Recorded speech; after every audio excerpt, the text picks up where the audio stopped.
as we play the game for like 10 years or something, we will have enough resources to eventually get every character up to 60, and that is what you should be aiming to do. But in the near term, medium term, we might not have a lot of resources, especially if like some of you hitting Internet level 50 shortly, you will realize, how do I get all of my characters to level 60? It's just insane amount of resources. To take a character up from 50 to 60 costs us 450,000 EXP materials just to take them up to 60. So this is going to take forever to grind, not to mention you also need 400k Dennies to just simply ascend your character to the final tier. It's a lot of resources. So I want to tell you and share with you an easy way to do it, a much more efficient way to get the maximum value for the minimum resources so you can start clearing endgame content a lot faster as well. Long story short, why does levels matter? You have damage penalty against enemies if you are under-leveled versus them. Are we doing comparisons towards the later part of this video? I just want to give you a quick summary first so that any of you who are rushing for time, you just want to know a gist of it, you don't care about the testing numbers and whatnot. Basically, long story short, focus on your main DPSs first because you don't want them to get damage penalty when fighting under level, especially if you're pushing into the final Shui defense 17, the hard stage 7, which monsters are like level 70. You don't want that level pen. So push them up as high as you can. And for anyone else, you want to eventually increase them up slowly and gradually. So focus on main DPSs first, as high as you can, then your stun characters, your anomaly characters, and then of course your offensive supports, your defensive supports, last lowest priority. So damage dealers first, utility second, and supports third. That will be a very quick TLDR. But then the question is, where would be a good interim stopping point? I think the best interim stopping point is at level 55. You gain a lot of benefits. You reduce the level pen. I will show you in a later clip once we are testing. But you also get to push your skills up to the next tier, which is very good because you unlock a lot of value from these nodes as well. You can unlock even more of your core skill enhancements and stuff like that. And at the same time, the cost to take your characters from 55 to 60 costs us 257k. Whereas 50 to 55, let me just use Lycan here as an example, is going to be a lot less, roughly around 200k. So let this ping all the way up to 200k. So you can see it's roughly around 200k, not quite, maybe just a little bit under, but you save a lot of resources pushing them to 55 first, getting that skill levels up, reducing the level penalty already before pushing them all the way up finally to like level 60 once you have much more resources. So once we know that logic, I think that is a pretty clear example. And of course, ascending is probably the one of the easier ones to do. You can ascend that up as quickly as you can so that you can unlock like good stats that they can do. So I would say ascend them as quickly as you can.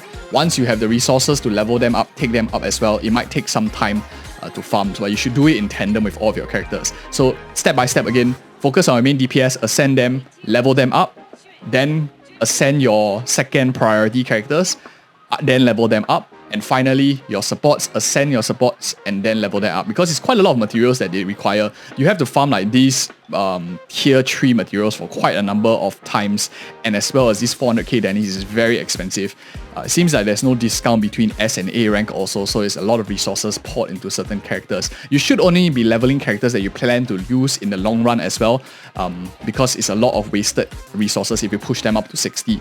That is the nutshell. Now, I want to share with you damage penalty testing. So here I have Lycan, and what I'm going to do simply is he has 1.1521 attack, and of course as he levels up, he does get 62 attack here and there, which might affect his multipliers and stuff, but this is like negligible. I'll consider it as negligible as we go into the 3 phases of testing. So I'll just level him up. We have some additional base attack, but I don't think it's going to skew the numbers by like massive 10%. So what I'm going to do is I'm going to do some testing on Lycan against a boss, and you can see the differences at different levels of enemy as well. Head into the free training here. I'm going to be slapping just Lycan in. Okay, so this is Lycan at level 50 versus a level 70 enemy, and we're going to see how much level pen basically affects.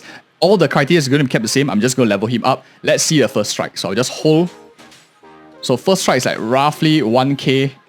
And now let's get out of this, and I'm going to level him up to level 55. So this costs us about 200k EXP. This is the second test with Lycan now at level 55 versus a monster that is also at level 70. All other variables are kept the same. Note that he has a little bit higher base attack of like 30, so not too big considering that his overall attack is like, his overall attack stat is quite massive at about 1551 now. So that's quite a bit of bond damage, it's like 1200. So you can see that even though his attack stat only went up by 30, the level pen actually makes quite a bit difference even if you're halfway. Roughly around 10%, but I'll put the numbers up on screen as well once I calculated them in post-production. But next, let's exit. And finally, let's take him all the way up to 60. Of course, it's a lot of resources, but this is a good proxy to see exactly how much damage pen you're getting and why I recommend you actually push your DPSs up to level 60. Of course, I should be pushing Zhu Yuan first, but I don't mind sacrificing a bit of efficiency on my account just to show you guys the numbers and the testing results too. So let me go back into the VR. Final test, level 60 Lycan versus level 70 enemy. All other variables are left the same. Here, as you can see, he has slightly higher base attack, just naturally 30 more than the level 55, 60 more than the level 50, naturally because he leveled up. And we don't want to like switch out his gear to keep things as consistent as I can. So let's test it out.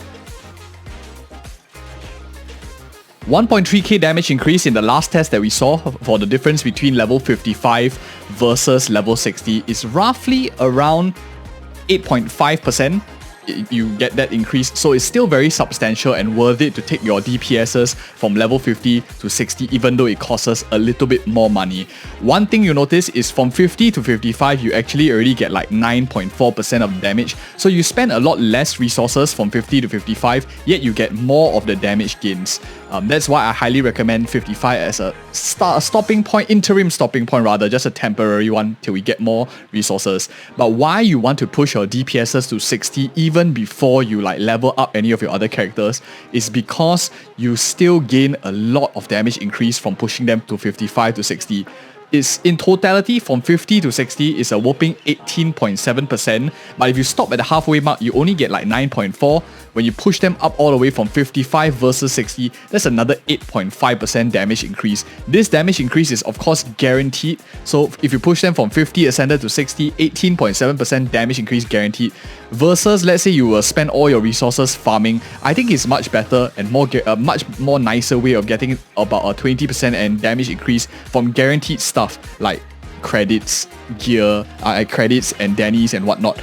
So at the end of it, my conclusion is push your main DPS up to 60 ASAP before you focus on any other character. Over here in this character screen, of course, Lycan is 60 for you guys because I did the testing for you. Zhu Yuan should be the one going up to 60 on my account as soon as possible.